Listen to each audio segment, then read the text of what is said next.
আশা করি সকলেই ভালো আছেন। আলহামদুলিল্লাহ আমিও বেশ ভালো আছি। আমরা আজকে নতুন একটি অধ্যায় শুরু করতে যাচ্ছি। অধ্যায়টি হচ্ছে সূচক। সূচক থেকে আমাদের প্রতি বছরই প্রশ্ন আসে। বিশেষ করে আমরা যদি পরিসংখ্যান দেখি 40তম, 41তম, 42তম বাদে 43তম প্রিলিতেও পরীক্ষায় প্রশ্ন আসছে। সূচক লগারিদম মিলে পরিসংখ্যান যেটি বলে সেটি হচ্ছে প্রতি বছরই প্রায় কোনো না কোনো প্রশ্ন থাকে। বিশেষ করে 35তম বিসিএস থেকে প্রায় নিয়মিতভাবেই প্রশ্ন থাকছে। সঙ্গত কারণেই যারা 44তম পরীক্ষাটা ফাইট করবেন তাদের জন্য এই অধ্যায়টি বেশ গুরুত্বপূর্ণ। আর আমাদের সূচক থেকে বিগত সময়ে যে প্রশ্নগুলো আসছে আপনি যদি সেগুলো একটু বিশ্লেষণ করে দেখেন তাহলে দেখবেন অধিকাংশই প্রশ্নগুলো বেসিক থেকে আসছে। সো বেসিক শক্তিশালী করার অন্য কোনো বিকল্প নেই, আমাদের প্রতিটা ক্ষেত্রেই বেসিক স্ট্রং করতে হবে।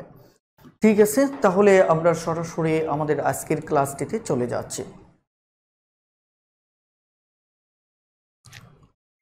আমি ধরুন যদি ৮ সংখ্যাটিকে উৎপাদকে বিশ্লেষণ করি, ৮ সংখ্যাটিকে মৌলিক উৎপাদকে যদি বিশ্লেষণ করি ২ দুগুণে ৪, ২, অর্থাৎ এখানে ৮ সমান আমরা ৩টা মৌলিক সংখ্যা পাচ্ছি, ২, ২, ২। আমি যদি আপনাকে বলি যে এখানে এই ৮-এর মাঝে একই টাইপের কয়টি মৌলিক সংখ্যা আছে, আপনি কিন্তু আমাকে বলবেন যে এখানে ৩টি মৌলিক সংখ্যা আছে। কয়টা? একই টাইপের আমার ৩টা মৌলিক সংখ্যা আছে। একই টাইপ বলতে ৩টাই হচ্ছে আমার ২, রাইট? তো এরকম যখন কোনো সংখ্যার মাঝে একই টাইপের একাধিক মৌলিক সংখ্যা থাকে তখন আমরা এই আইডিয়াটাকে এভাবে লিখতে পারি, ১, ২, ৩। আমার ২ কয়টা? ৩টা, অর্থাৎ এই ৩টাকে আমরা এভাবে লিখতে পারি। তো এভাবে প্রকাশ করলে যে আইডিয়াটা দাঁড়ালো, একে আমরা এভাবে ব্যাখ্যা করি যে এখানে যে এই যে ২ দেখতে পাচ্ছেন এটিকে আমরা বেজ বলি। কি বলি? বেজ বলি, অথবা আমরা বাংলায় যদি বলি ভিত্তি। আর এটাকে আমরা বলি পাওয়ার। কি বলি? পাওয়ার। বাংলায় যদি বলা হয় এটা হচ্ছে ঘাত। ঠিক আছে? অর্থাৎ যখন কোনো সংখ্যার মাঝে একই টাইপের একাধিক মৌলিক সংখ্যা থাকবে তাকে যদি আমরা এভাবে প্রকাশ করি, এভাবে বলতে আমি বোঝাচ্ছি যে মৌলিক সংখ্যাটা আছে সেটা মোট কয়টা, অর্থাৎ মৌলিক সংখ্যাটা লিখবেন এবং তার উপর পাওয়ার লিখবেন। তাহলে এটি হচ্ছে মূলত আমাদেরকে সূচক। এটি হচ্ছে আমরা সূচক দ্বারা মূলত এই আইডিয়াটাকে প্রকাশ করে থাকি। তো এখানে গুরুত্বপূর্ণ হচ্ছে যে এই জায়গাটিতে আমরা নামকরণ কিভাবে করি, অর্থাৎ যেটি নিচে থাকবে এটিকে আমরা বলবো বেজ তথা কি ভিত্তি, আর উপরে যেটি থাকবে এটি হচ্ছে পাওয়ার। আর এর দ্বারা আমরা যেটি বুঝতে পারবো সেটি হচ্ছে এখানে ২ আছে কয়টা? ৩টা। আমি যদি এভাবে এখানে যদি ৩ না লিখে ৫ লিখি তাহলে বুঝতে হবে এখানে ২ আছে আমার কয়টা? ৫টা, রাইট? তো সূচকের এটি হচ্ছে আমাদের প্রথমত পার্ট। আমাদের যদি আমরা লক্ষ্য করে দেখি যে সূচকের ক্ষেত্রে ধরুন আমার এরকম রয়েছে, আমার ২ আছে ধরেন ৩টা, এবং আমি বললাম যে ঠিক আছে আরও ২, ৫টা। এবার এই ৫টা, ৩টা ২ আর ৫টা ২ এদেরকে যদি আমরা গুণ করি তাহলে এটা মূলত কত দাঁড়াবে? তো এই কনসেপ্টটাকে আমরা এভাবে লিখতে পারি 3 যোগ 5, অর্থাৎ আমরা বলতে পারি যে এখানে ২ আছে টোটাল ৮টা, অর্থাৎ এখানে ২ আছে ৩টা, এখানে ৫টা, তাহলে আমরা বলতে পারি ২ আছে টোটাল ৮টা।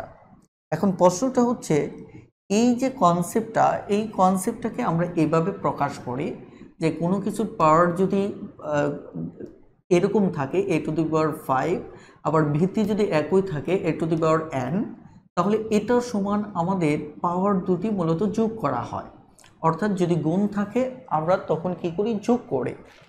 এখন প্রশ্ন হচ্ছে যেটা যে কেন আমরা যোগটা করি, আমাদের মৌলিক প্রশ্নটা হচ্ছে কেন আমরা যোগটা করি। সেক্ষেত্রে মূল কাজটা খুবই সহজ, সেটি হচ্ছে আমরা যদি একে একটু ব্যাখ্যা করি যে এখানে মূলত আমার 2 আছে কয়টা? 3টা। 2 আছে কয়টা? 3টা। তাহলে একইভাবে এখানে 2 আছে কয়টা? আমাদের 5টা, রাইট? তাহলে একটু আগে যে আমি বলেছিলাম যে এখানে যে কটা একই টাইপের মৌলিক সংখ্যা যে কয়টা থাকবে সেই কয়টাকে পাওয়ার হিসেবে লিখব। 1 2 3 4 5 6 7 8। তাহলে আমাদের রেজাল্টটা হবে কয়টা? এখানে 2 আছে, টোটাল 8টা। তাহলে এখান থেকে এভাবে লেখাটা খুব কঠিন একটি কাজ, কারণ আমার অনেকটা জায়গা লাগবে, অনেক সময় মান বড় থাকলে সেটা আরও একটু জটিলতর হবে। সেই জন্য আমরা যদি এই কনসেপ্টটাকে এই সূত্র দ্বারা যদি আমরা সমাধান করি তাহলে আমাদের জন্য সহজ, যে 2 এখানে গুণ যদি থাকে তাহলে উপরে পাওয়ার দুটো আমাদের কি হবে? যোগ হবে। তাহলে 2 টু দি পাওয়ার 8। অর্থাৎ এই জিনিসটা এত লম্বা আকারে না লিখে আমি এক লাইনেই ব্যাপারটার সমাধান করতে পারছি। সঙ্গত কারণেই আমরা কোনো কিছুর যদি একই ভিত্তির উপর যে পাওয়ারটা যদি এটা গুণ আকারে থাকে তাহলে আমরা পাওয়ার দুটো কি করে নেব? সরাসরি যোগ করে নেব। তো আজকের ক্লাসটিতে আমি যে কাজটি করব যে একটা করে সূত্র আলোচনা করব এবং সেটির রিলেটেড যে প্রিভিয়াস কোশ্চেন রয়েছে সেগুলো বই থেকে ক্রমান্বয়ে আমি সমাধান করতে থাকব। তাহলে যেটি লাভ হবে ওই সূত্রটা সম্পর্কে আপনার একটা স্পষ্ট ধারণা তৈরি হবে। আমরা যদি 5 নম্বর অঙ্কটা দেখি, 5 নম্বর অঙ্কে কি বলা হচ্ছে? আমাদের 5 নম্বর অঙ্কে বলা হচ্ছে যে a টু দি পাওয়ার 5 গুণন a into a to the power আমার -6। এই অঙ্কটার সমাধান আমাদের কে হবে?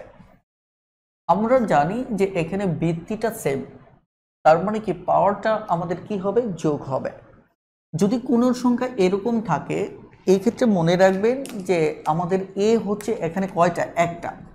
কিন্তু আমরা কোনো সংখ্যা যখন একটা থাকে তখন তার উপর 1 দেখে আমাদের বোঝাতে হয় না, আমরা এমনিতেই বুঝতে পারি এখানে a হচ্ছে কয়টা? একটা। কিন্তু আপনারা যারা বেসিকে দুর্বল আছেন তারা মাথায় রাখবেন যে এখানে পাওয়ার 1টাকে মূলত আমরা লিখি না, কারণ দেখেই বোঝা যাচ্ছে a কয়টা? এখানে একটা। তাহলে আপনি এই যে এটা দেখতে পাচ্ছেন এখানে কিন্তু আলটিমেট আমার একটা 1 রয়েছে। কি রয়েছে? আমার একটি 1 রয়েছে। এবার যদি আমরা সূত্র অনুসারে এই কাজটা করি তাহলে কি হবে? আমার 5 যোগ 1 যোগ এই -6টাকে এভাবে রাখবেন। আমাদের তো যোগ করতে হবে পাওয়ারগুলো, আর এটা -6 মানে কি এভাবে রাখবেন। তাহলে এখানে 5 আর 1 6 -6, তাহলে a টু দি পাওয়ার 0। এখন a টু দি পাওয়ার 0 সমান আপনাদের মাথায় রাখতে হবে যে এটা কোনো কিছুর পাওয়ার 0 হলে এটা 1 হয়, কোনো কিছুর পাওয়ার যদি 0 হয় সেটি আমাদের কি হয়? 1 হয়। এখন এখানেও কিন্তু আপনার একটা প্রশ্ন তৈরি হতে পারে। প্রশ্নটা কি? যে এটি কেন হয়? যে কোনো কিছু পাওয়ার 0 হলে আমি কেন 1 ধরে নেব? সেটিও কিন্তু আপনার একটি মৌলিক প্রশ্ন, রাইট? সে ব্যাপারে আমি আপনাদেরকে বলি যে আমাদের এই সূত্রের সাথে আরও একটা সূত্র রয়েছে, যে কোনো কিছুর যদি ভিত্তি সেম হয় একাধিক এবং এই ভিত্তি দুটো যদি আমার ভাগ আকারে থাকে তাহলে পাওয়ারগুলো আমার আলটিমেট বিয়োগ হয়, m two the power n, এভাবে বিয়োগ করতে হয়। এখন আমি একটা উদাহরণ সহ যদি আপনাদেরকে বলি, যেমন a টু দি পাওয়ার 5 ভাগ a টু দি পাওয়ার 3 যদি থাকে তাহলে এটা সমান আমার দাঁড়াচ্ছে a টু দি পাওয়ার এখানে কত? আমার 2 দাঁড়াচ্ছে, রাইট? এখন দেখেন এই সমাধানটা আমি সূত্র ছাড়া যদি করতাম তাহলে আমি কিভাবে সমাধানটা করতাম? তাহলে সমাধানটা করতাম স্বাভাবিক অ্যানালগ সিস্টেমে যদি করি। a হচ্ছে আমার টোটাল কয়টা? 5টা। a হচ্ছে টোটাল কয়টা? 5টা। ভাগ করতে হবে কয়টা দিয়ে? আমার a 3টা দিয়ে আমাকে কি করতে হবে? ভাগ করতে হবে। তাহলে 3টা দিয়ে যদি আমি ভাগ করি তাহলে আমি কাটাকাটি করলে একটা একটা একটা, তাহলে আলটিমেট আমার থাকতেছে কয়টা? a থাকতেছে আমার 2টা, এই একটা এই একটা, রাইট? তার মানে উত্তর হচ্ছে কি a টু দি পাওয়ার 2। তো আমরা বলি না a স্কোয়ার, তাই না? এখানে a আছে কয়টা? 2টা। ঠিক সেম কাজটা যদি আমি এরকম থাকে দেখেন, ধরেন এখানে 5 আছে, অথবা আমি 3 নেই, যদি এটা যদি নেই তাহলে সূত্র অনুসারে আমার কি দাঁড়াচ্ছে, a to the power 3 minus 3 সমান a টু দি পাওয়ার 0। তার মানে এটি সমান আমরা যদি মুখস্থ করি তাহলে এই সূত্র অনুসারে 1 দাঁড়াচ্ছে। এখন আমরা ব্যাখ্যা করব কেন এমনটা ঘটে থাকে। লক্ষ্য করে দেখেন, আমি যদি অ্যানালগ সিস্টেমে এই কাজটা করি তাহলে 3টা a কে আমি ভাগ করব 3টা a দিয়ে, ঠিক আছে। এবার যদি আমি কাটাকাটি করি, একটা একটা একটা একটা একটা, তাহলে আমার থাকলো কত 1। এই জায়গাটাই মূলত আমাদের সিক্রেট। কারণ হচ্ছে আপনি অ্যানালগ সিস্টেমে যদি ভাগ করেন তাহলে সব কটা কেটে কেটে 1 থাকে, কিন্তু সূত্রে যদি আপনি ব্যাপারটা খেয়াল করে দেখেন, সূত্রে যদি ব্যাপারটা খেয়াল করেন যে এখানে আমার 1 না এসে এর পাওয়ার 0 আসতেছে, 1 না এসে কি এর পাওয়ার 0 আসতেছে, কিন্তু বাস্তবে আসার কথা ছিল কত 1, কিন্তু সূত্র দিয়ে আসতেছে কি 0। তাহলে যখন গণিতবিদগণ দেখলেন যে এই সূত্রের এটা একটা সীমাবদ্ধতা, যে সরাসরি আমার 1 আসতেছে না, কিন্তু প্র্যাকটিক্যালি আসা উচিত কি 1, কিন্তু আসতেছে কি পাওয়ার 0, তখন এটা সমান 1 ধরে নেওয়া হলো। যেহেতু বাস্তব রেজাল্ট 1, কিন্তু আমার আসতেছে ভিত্তির পাওয়ার 0, তার মানে কি এটা সমান 1 ধরে নেওয়া হলো, ঠিক আছে। তখন থেকে মূলত আমরা সূত্র হিসেবে এটাকে সূত্র হিসেবে মুখস্থ করে থাকি যে কোনো কিছু পাওয়ার 0 হলে সেটা 1। আসলে কোনো কিছু পাওয়ার 0 হলে 1, ওর সিক্রেটটা হচ্ছে মূলত এখানে যে প্র্যাকটিক্যালি কাটাকাটি করলে আমাদের 1 আসার কথা, কিন্তু সেটা না আসে, ভিত্তির উপর 0 আসে। এই হচ্ছে মূলত আমাদের সিক্রেটটা। তাহলে তাই যদি হয়ে থাকে, লক্ষ্য করে দেখুন যে এই কারণে আমরা এই সমান আমরা কি ইউজ করছি, 1 ইউজ করছি। তাহলে এই হচ্ছে আমার 5 নম্বর অঙ্কটা। আশা করি আপনারা বুঝতে পেরেছেন। আমি পরপর আরো কিছু অঙ্ক করব যাতে করে আপনাদের বুঝতে সুবিধা হয়, ঠিক আছে। যেমন আমরা 10 নম্বর অঙ্কটা দেখব। 10 নম্বর অঙ্কটা দেখেন, এখানে 10 নম্বর অঙ্কে কি বলা হচ্ছে, আমাদের 10 নম্বর অঙ্কে বলা হচ্ছে যে x স্কয়ার পাওয়ার 3 এর সাথে যদি আমরা x টু দি পাওয়ার 3টাকে গুণ করি তাহলে আমার রেজাল্টটা কত হবে। তো এই ক্ষেত্রে আমি সূত্র একটা কনসেপ্ট আগে বলি যে কোনো কিছুর পাওয়ার যদি, আমার মনে হয় সূত্রগুলো আমরা একটু সাইডে লিখতে পারি তাহলে আমাদের কাছে দেবে, যে কোনো কিছুর পাওয়ার যদি পাওয়ারের ওপর যদি এরকম থাকে তাহলে এই ব্র্যাকেটের ভিতরের পাওয়ার আর এটাকে আমরা গুণ করতে পারি, অর্থাৎ এটা সমান এটা লেখা যায়, রাইট। এবং এখানে আরেকটা কনসেপ্ট আমি বলি যে যদি এরকম থাকে তাহলে a to the power n b two the power n এভাবে লিখতে পারে। তাহলে এখানে আমরা দুটি কনসেপ্ট পাচ্ছি, যে একটা থাকলে একটাই সরাসরি গুণ করে লিখতে পারি, যদি ভিতরে একাধিক সংখ্যা থাকে এই গুণটা এটার সাথে হবে, এটার সাথেও হবে। যদি এখানে আরো 3টা থাকে গুণ আকারে তাহলে 3টার সাথেই হবে। এটি খুবই গুরুত্বপূর্ণ। কেন গুরুত্বপূর্ণ এটি নিয়ে আমি পরে কথা বলবো। তার মানে কি এই পাওয়ারটা এর সাথেও গুণ হবে, এর সাথেও গুণ হবে, অর্থাৎ গুণ অবস্থায় যে সংখ্যাগুলো থাকবে প্রত্যেকের সাথে সে গুণ হবে। তো যাই হোক, এখানে আমরা এই কনসেপ্টটা দেখতে পাচ্ছি। তাহলে এটা এটা গুণ হবে, যদি গুণ হয় তাহলে 3 দুগুণে 6, তাহলে আমাদের এখানে 3, তাহলে এটা আমার পাওয়ারটা কি হবে, যোগ হবে, তাই কিনা। তাহলে আমার রেজাল্ট আসতেছে কত, এখানে 9। আশা করি বুঝতে পেরেছেন। এবার আমরা 11 নম্বর অঙ্কটা দেখব। 11 নম্বর অঙ্কে আমাদের কি বলা হচ্ছে, 11 নম্বর আমার অঙ্কে বলা হচ্ছে x √4 একই সাথে ইনটু x টু দি পাওয়ার 1/4। দেখুন আমাদের ভিত্তি দুটো সমান। এখানে ছোট্ট একটা কনসেপ্ট আপনাদের মাথায় রাখতে হবে, যদি কখনো ধরেন আমার এমনটা থাকে a to the power m, তাই কিনা, এভাবে যদি আমার একটা ঘনমূল বর্গমূল যে অবস্থায় থাক না কেন, যে সংখ্যা দিয়ে থাক, এটা সমান আমাদের মূলত কি লিখি, এটা সমান এই যে এটা সমান মূলত 1/n লেখা হয়। যেমন আমার এরকম যদি থাকে তাহলে এটা সমান আমি 1/5 লিখব, আমার যদি এরকম থাকে তাহলে এটা সমান 1/7 লিখব। কথাটা ক্লিয়ার? তাহলে এটা সমান আমার এখানে m রয়েছে এবং এটা সমান আমরা লিখব কি এটা, তাহলে এটা গিয়ে আমার এই জায়গায় হবে। তাহলে ফাইনালি গিয়ে আমাদের কনসেপ্টটা গিয়ে দাঁড়াবে a টু দি পাওয়ার, এটা উপরে চলে যাবে, এটা নিচে চলে যাবে। কথাটা ক্লিয়ার? তাহলে আমরা এটা সমান এটা লিখতে পারি। গুড। এবার দেখেন, আমরা যদি এই জায়গায় অঙ্কটা সমাধান করি তাহলে এটাকে আমরা এটা সমান 1/4 লিখতে পারি। ওকে, তাহলে 1/4 কিন্তু এটা তো আমাদের 1/4 অলরেডি রয়েছে। এবার আমাদের কাজ কি হবে? এবার আমাদের কাজ হবে স্বাভাবিক নিয়মে ভিত্তি 1 পাওয়ার দুটো যোগ হবে। তাহলে পাওয়ার দুটো যদি যোগ হয় এটা ভগ্নাংশের নিয়মে আমরা যোগ করব।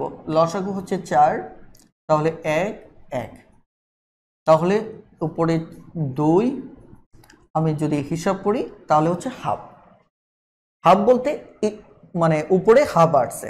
এখন আমরা জানি যে বর্গমূল সমান সমান আমাদের হাফ হয়, ঘনমূল সমান সমান 1/3 হয়।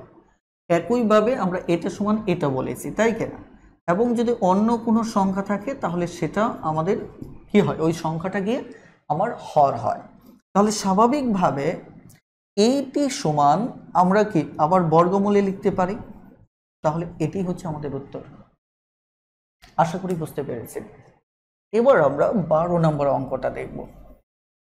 12 নম্বর অঙ্কে এখানে বলা হচ্ছে 17 পাওয়ার হিসেবে 3.5 আছে, কিন্তু আমার 17 এর পাওয়ার হিসেবে আমার কোনোটাই নেই, তবে এটার রেজাল্টটা আমার বলে দেওয়া আছে 17 পাওয়ার 8। এবার এই জায়গাটা, এই যে প্রশ্নবোধক চিহ্নটা দেখতেছেন না, এই প্রশ্নবোধক চিহ্নের পাওয়ার কত হবে সেটা আমাকে বের করতে হবে। এখন এটা আমরা কিভাবে বের করব সেটি কিন্তু মূল প্রশ্ন।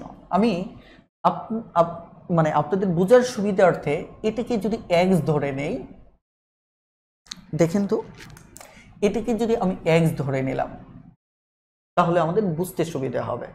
ঠিক আছে, ওকে। তাহলে খেয়াল করে দেখেন, যদিও x দরকার নেই তবু আমি ধরে নিচ্ছি, খেয়াল করে। তাহলে এবার আমরা এটিকে যদি সমাধান করি তাহলে এটি এ পাশে রেখে এটা ও পাশে নেব। তাহলে 17 পাওয়ার x এই পাশে গুণ আকারে যেহেতু আছে ও পাশে গিয়ে আমার কি হবে, ভাগ হবে। তাহলে 17 পাওয়ার কত এখানে 3.5, রাইট? আমরা এটিকে টেনে নিয়ে যেতে থাকি। এখন এটা কিন্তু ভাগ আকারে আছে, ভাগ আকারে থাকলে আমরা কি জানি, ভাগ আকারে যদি থাকে তাহলে m-1 এটি জানি, তাই না? তাহলে ভাগ হবে 17 8 3.5। তাহলে 17, আমি কিন্তু এটা বোঝানোর জন্য বারবার লিখে যাচ্ছি, আপনার বারবার লেখার দরকার নেই। তাহলে 8 থেকে 3 গেলে 5, আরও 0.5 চলে গেলে আমাদের কত, 4.5, রাইট? তাহলে এখানে আরেকটা কনসেপ্ট আমাদের একটু মাথায় রাখতে হবে। যদি মনে করেন এমনটা হয়, ধরেন a to the power x আবার a to the power y, যদি ভিত্তি মিলে যায় তাহলে আমাদের এটা সমান আমরা লিখতে পারি, এটা সমান আমরা এটা লিখতে পারি। ঠিক আছে, আমার মনে হয় সূত্রটা বোর্ডের বাইরে চলে গেছে, আমি এদিকে একটু লিখি। কাজ মোটামুটি শেষ। দেখেন, আমি বলেছিলাম কি হয় যদি এখানে দুটো রুলস আপনারা মাথায় রাখবেন। এই একটা রুলস, a টু দি পাওয়ার ধরেন x a to the power y, এরকম যদি থাকে তাহলে এটা সমান x সমান y লিখতে পারবেন। ভিত্তি মিলে গেলে ভিত্তি কি বাদ। আবার যদি পাওয়ার মিলে যায়, কি মিলে যায়, আমার পাওয়ার মিলে যায়, ধরেন এই x two the power a থাকলো আবার ওয়াই টু দি পাওয়ার এ থাকলো, তাই কিনা? তাহলে এবার আমার কি পাওয়ার মিলে গেল, তাহলে সুতরাং আপনি x সমান ওয়াই লিখতে পারবেন। তার মানে পাওয়ার মিলে গেলে পাওয়ার বাদ, ভিত্তি মিলে গেলে ভিত্তি বাদ। তাহলে এই জায়গায় আমরা কি করতে পারি, ভিত্তি ভিত্তি বাদ দিলে আমাদের কত হতে পারে 4.5। তাহলে এটি হচ্ছে আমাদের উত্তর। আপনি যখন চালাক হবেন তখন আপনি এত লম্বা কিছু যাবেন না, এটা এই পাশে গুণ আছে এই পাশে ভাগ হবে, তার মানে কি আপনি সরাসরি এই কাজটাই করবেন 3.5, তাহলে কত হচ্ছে আমার 4.5। এটি হচ্ছে আমার উত্তর। এখন এই যে আমি এত বড় অঙ্কটাকে এই একটা লাইনে লিখলাম, এটা কিসের ভিত্তিতে? অভিজ্ঞতার ভিত্তিতে। তার মানে কি আপনাকে ওই অভিজ্ঞতাটা অর্জন করতে হবে যে এই সম্পূর্ণ অঙ্কটা জাস্ট এইটুকু উত্তর হবে। কিভাবে? কারণ আপনি জানেন এটা এই পাশে গিয়ে ভাগ হবে, তারপর সূত্র অনুসারে এটা থেকে এটা বিয়োগ হবে, বিয়োগ হলে আমার মূলত এটা থেকে এটা বিয়োগকেই বোঝাচ্ছে। ব্যাস, তাহলে উত্তর আমার 4.5। চর্চা করে সেই যোগ্যতাটাকে আপনাকে কি করতে হবে? অর্জন করতে হবে। আমি কিছু সহজ অঙ্ক করব, এর কারণ হচ্ছে আপনাদেরকে জাস্ট বোঝানোর জন্য। আমি 19 নম্বরের অঙ্কটা দেখব। 19 নম্বরের অঙ্কে এখানে বলা হচ্ছে 2x² পাওয়ার হচ্ছে আমার কত? 3। আমি বলেছিলাম যে এখানে এই পাওয়ারটা প্রত্যেকের সাথে গুণ হবে। যেমন আপনি এই জায়গায় অঙ্কটা ভুল করতে পারেন। কিভাবে? অনেকে হয়তো ভাবতে পারেন যে এটা উত্তর এরকম হবে, এরকম হলে কিন্তু উত্তর ভুল হবে। কারণ এইখানে যে আমার 3টা রয়েছে, এটা এর সাথে গুণ অবস্থায় আছে, এর সাথেও আমার গুণ অবস্থায় আছে। তাহলে প্রথমত হচ্ছে আমি যদি ভাঙ্গিয়ে বলি, তাহলে এই 3 এসে 2 এর উপর গুণ হবে, একই সাথে x এর সাথেও আমার কি এটা গুণ হবে। তাহলে এটি যদি হয় তাহলে আমার রেজাল্ট কত হচ্ছে? একটা 8 আর একটা হচ্ছে কত? x⁶। তাহলে এটি হচ্ছে আমাদের উত্তর।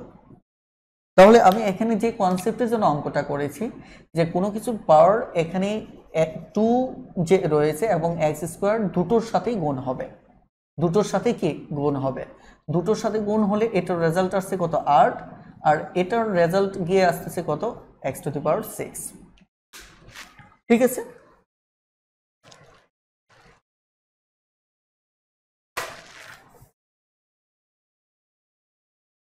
আমার ধারণা এখানে ছোটোখাটো কিছু অঙ্ক আছে, এগুলো আপনারা পারবেন, এগুলি নিয়ে আমি টেনশন করতেছি না।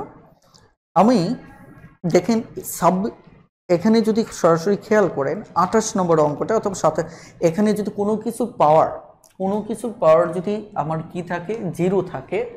আমি একটু আগে যেটা বলেছি যে কোনো কিছু পাওয়ার যদি আমার কি থাকে? 0 থাকে, এটা 1 হবে। আমি যদি বলি যে এই যে টোটালটা পাওয়ার যদি 0 হয়, এটাও কিন্তু আমার 1 হবে। অর্থাৎ যাই থাক তার পাওয়ার যদি 0 হয় সেটা কি হবে? আমাদের 1 হবে। তাহলে এই জায়গায় আমি একটা অঙ্ক সহজ থেকেই শুরু করি। যেমন 28 নম্বর অঙ্কটা দিয়ে যদি আমি শুরু করি, 28 নম্বর অঙ্কে এখানে কি বলা হচ্ছে? 28 নম্বর অঙ্কে বলা হচ্ছে 17 পাওয়ার 0x, এটার মানটা কত হবে? তাহলে প্রথমত আমাকে যেটি করতে হবে যে এইটুকুর মান হচ্ছে আমার 1, তারপর x তো xই, তাহলে x এর সাথে 1 গুণ করলে কত হবে? আমার x হবে। তাহলে উত্তর কত? x। এখন 29 নম্বরে একটা অঙ্ক রয়েছে, এখানে আপনাকে বলা হচ্ছে যে 29 নম্বর অঙ্কে বলা হচ্ছে যে 1 এর পাওয়ার সমান যদি 1 হয়, এটা যদি শর্ত হয়, তাহলে আপনি 100 ডিগ্রি সমান কত হবে? কথা কিন্তু সেই সেম। আমি বলছিলাম কি এটার পাওয়ার 1 হোক আর টোটাল যেটাই থাক তারপর মানে 0 থাকা মানেই সেটাও কি হবে? 1 হবে। এবং যদি এখানে ধরেন 5200 ধরেন 83 থাকলো, এইটুকুর পাওয়ারও কিন্তু আমার 1 হবে। তার মানে কি এই শর্ত অনুসারে 1 এর পাওয়ার কি 0 হলে যেমন 1 হবে, একইভাবে 100-র উপর পাওয়ার যদি 0 হয় সেটাও আমাদের কি হবে? 1 হবে। ঠিক আছে? এখন আমি সহজ কিছু অঙ্ক করে যাচ্ছি যাতে আপনারা কনফিউজড না হন। 30 নম্বরটা দেখেন এখানে আমার এটি দেওয়া হয়েছে যে এটি সমান কত। তাহলে স্বাভাবিক এটা সমান 1, এটি সমান 1, তাহলে উত্তর কত হবে? আমার 2। 31 নম্বর অঙ্কটা দেখেন। 31 নম্বর অঙ্কে বলা হচ্ছে 8x⁻0 যোগ 8x⁻0। এবার দেখেন আমার এখানে যে পাওয়ারটা 0 এটা টোটালটার উপর, তাহলে টোটালটার উপর থাকলে টোটালটা সমান 1, আর এটা কিন্তু শুধুমাত্র x এর উপর, তাহলে 8 × 1, তাহলে 1 যোগ 8 সমান সমান কত? 9। এটি হচ্ছে আমাদের উত্তর। ঠিক আছে, ভালো করে খেয়াল করেন, এগুলি কিন্তু আপনাকে কনফিউজ করে তুলতে পারে। টোটালটার উপর পাওয়ার 0, তার মানে টোটালটা সমান 1, আর এখানে x⁻0 হচ্ছে শুধু x এর উপর, এই কারণে 8 অক্ষুণ্ণ থাকবে, এটা সমান 1 হবে। তাহলে আমার এখানে 1 8কে 8 আর এটা 1, তাহলে 8 1 9। এটি হচ্ছে আমাদের উত্তর। ঠিক আছে, তাহলে এই টাইপের অঙ্কগুলো ইনশাল্লাহ আপনি পারবেন। এখানে আমি 33 নম্বর অঙ্কটা নিয়েও একটু কথা বলছি। 33 নম্বর দেখেন, 33 নম্বর অঙ্কে কি বলা হচ্ছে?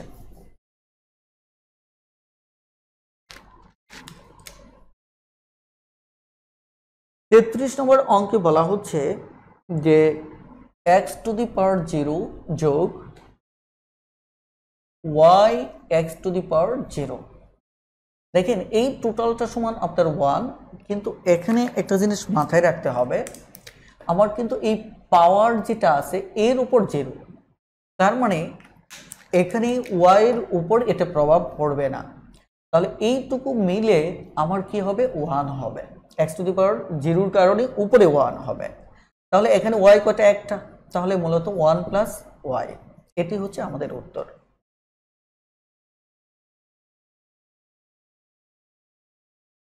এবার দারুণ একটা অঙ্ক করব। এই অঙ্কটা হচ্ছে 35 নম্বর অঙ্ক। এগুলো সেম অঙ্ক, তারপর আমি করে যাচ্ছি যাতে করে আপনাদের বেসিকটা ক্লিয়ার হয়ে যায়।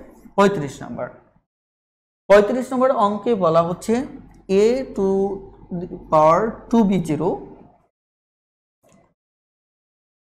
Plus b⁻2a0। কথাটা ক্লিয়ার? এখন এটা সমান আপনাকে একটু মাথায় রাখতে হবে, এই 0টা কিন্তু b এর উপর, এই 0টা কিন্তু a এর উপর, এইটুকু একটু মাথায় রাখতে হবে।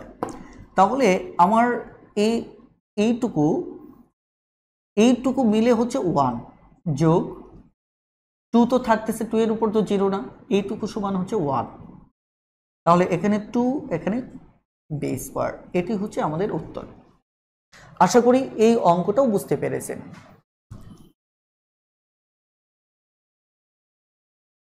আমরা এবার দেখব 1 সমান কিভাবে পাওয়ারের উপর 0 ধরে অঙ্ক করতে হয়। যেমন আমাদের 36 নম্বর অঙ্কটা দেখেন। 34 নম্বর, এখানে 3/2 এর পাওয়ার x, এটা সমান 1 আছে। এখন আপনার x এর মানটা বের করতে বলা হয়েছে যে x সমান আমার কত হবে। দেখেন আমাদের একটা কমন কথা যে যদি xটা উপরে থাকে, xটা ধরেন আমি উপরের মান বের করতে গেলাম, তাহলে ভিত্তিটা মেলাতে হবে, কারণ তখন ভিত্তিটা বাদ দিতে পারলে উপরে x এর মান আসবে। কিন্তু এখন যদি ভিত্তি না মেলাতে পারি তাহলে x কে নিচে নামাতে পারবো না, কারণ উপরে x থাকা মানে x এর মান বের করা মানে ভিত্তিটা আগে কোনোভাবে বাদ দিতে হবে, তাহলে xটা নিচে নেমে আসবে, x এর মান বের হবে। তাহলে এটা বের করার ক্ষেত্রে যদি আমার 1 থাকে, তাহলে আমরা এটা যে কোনো কিছুর পাওয়ার 0 আমরা ধরতে পারি। তাহলে যেহেতু আমাদের এখানে ভিত্তি মিলাতে হবে, কি মিলাতে হবে? আমাদের যেহেতু ভিত্তি মিলাতে হবে, তাহলে এরকম সেম একটা ভিত্তি কিন্তু আমি এটা ধরতে পারি যে এটার সমান সমান 1, আমি কিন্তু এই ভিত্তিটা 1 সমান এটা ধরতে পারি, এই 1 সমান এটা ধরতে পারি, কারণ যে কোনো কিছুর ভিত্তির পাওয়ার তো আমার 0 হলে 1 হয়। এতে করে আমার যে লাভটা, এই ভিত্তি আর এই ভিত্তিটা মিলে যাবে। এই ভিত্তি আর এই ভিত্তি যদি মিলে যায় তাহলে ব্যাপারটা দাঁড়াচ্ছে ঠিক এরকমটা। তাহলে আমরা এবার ভিত্তি মিলে গেলে তাহলে ভিত্তি বাদ, তাহলে এটা বাদ, তাহলে সুতরাং x সমান সমান কত হচ্ছে? 0 হচ্ছে। সো এটি হচ্ছে আমাদের উত্তর।